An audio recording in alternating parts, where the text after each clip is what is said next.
D'un côté, un mouvement littéraire qui cherche à célébrer l'avenir. De l'autre, un des écrivains les plus célèbres du monde, qui veut retrouver son passé. Mais qu'est-ce que les futuristes ont à voir avec Marcel Proust? Bonjour à tous, on est Emma et Camilla et aujourd'hui on parlera du rapport entre Proust et le futurisme. C'est parti!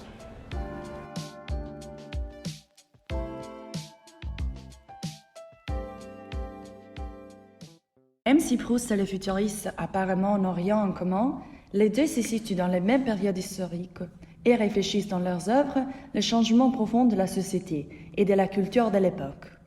Proust, de son côté, analyse la mémoire et le temps par rapport au changement rapide et à la fragmentation de la modernité. De l'autre côté, le futuriste célèbre le développement technologique et les nouvelles inventions. En effet, Proust a vécu entre 1871 et 1922 et a connu la naissance du mouvement futuriste dont les manifestes a été publié en 1909 par un auteur italien, Filippo Tommaso Marinetti. On pourrait même dire que Proust anticipe cette courante en publiant en 1907 sur Le Figaro un article intitulé « Impression des routes en automobile », en qu'il parle d'un voyage en automobile qui incarne certains principes qu'on trouvera dans les manifestes futuristes. En fait, les manifestes présentent toute une série de points qui incarnent la pensée de ces mouvements avant-gardistes. Et aujourd'hui, on parlera ensemble des principes fondamentaux.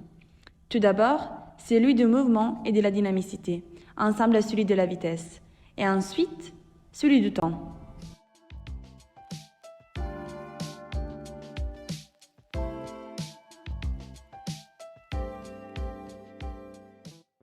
La dynamicité du mouvement et la vitesse sont incarnées par l'automobile, qui est le symbole de la modernité, et qui est aussi le foyer de la comparaison entre Proust et le futurisme, comme on peut bien noter à partir de l'article « Impression des routes en automobile », qui décrit un voyage fait par voiture.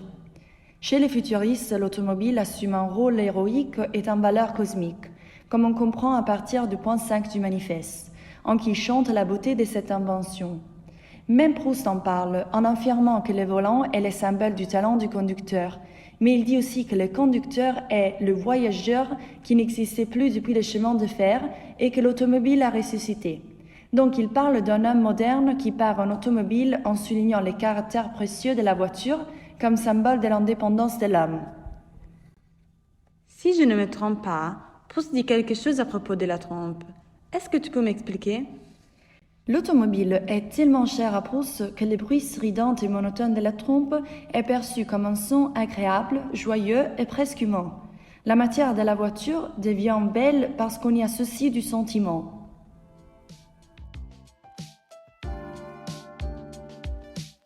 On passe maintenant à parler du temps, un des éléments qui caractérise le plus les mouvements littéraires, mais en particulier celui du futurisme. Mais c'est quoi donc le temps pour les futuristes?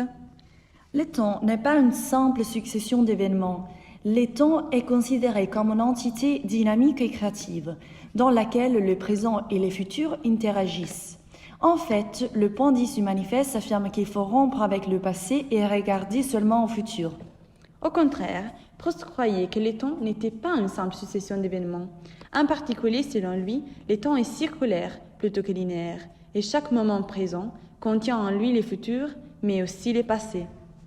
Les écrivains futuristes utilisent souvent des techniques narratives non linéaires, dans lesquelles les scènes peuvent aller et venir dans le temps.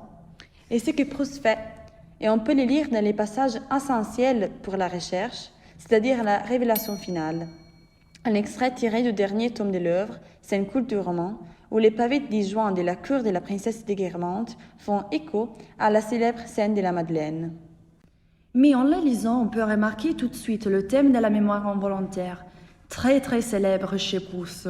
C'est automatique de se demander qu'est-ce que cela a à voir avec le temps futuriste. Camilla, tu vois, la mémoire involontaire est un lien entre passé et présent qui conduit dans une dimension extratemporelle.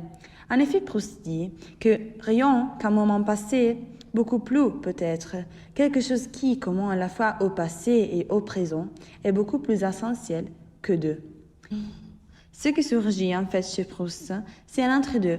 Le narrateur n'est pas à Venise, il n'est non plus dans la cour des Guermantes, alors qu'il fait quelque chose Il associe un souvenir passé. Ah oui, mais maintenant je vois la ressemblance entre Proust et le futuriste. Oui, il est très futuriste dans ses sons. Alors qu'il a des souvenirs, il est immobile pour mieux s'en souvenir. Mais en même temps, il est très dynamique à la recherche de mieux le savoir. Il disait voici que soudain, l'effet de cette dure loi s'était trouvé neutralisé, suspendu. Dans l'extrait, le champ lexical de mouvement est toujours présent.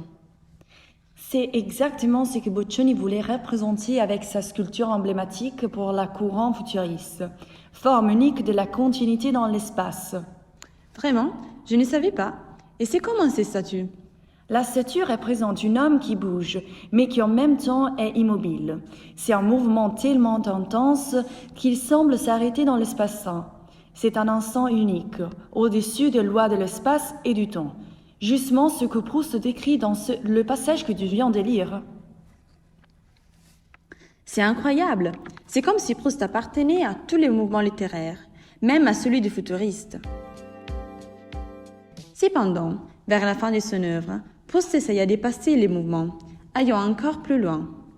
L'expérience d'un moment extratemporel a franchi les contingences du temps et ouvre la voie à une forme d'éternité. Comme on a compris, Proust n'était pas un écrivain futuriste quelconque. Il arrivait du futur et écrit de ceci dans son œuvre, mais pas en se projetant dans le futur, mais en pensant plutôt au passé. Ce qui est très unique, ne trouvez pas ?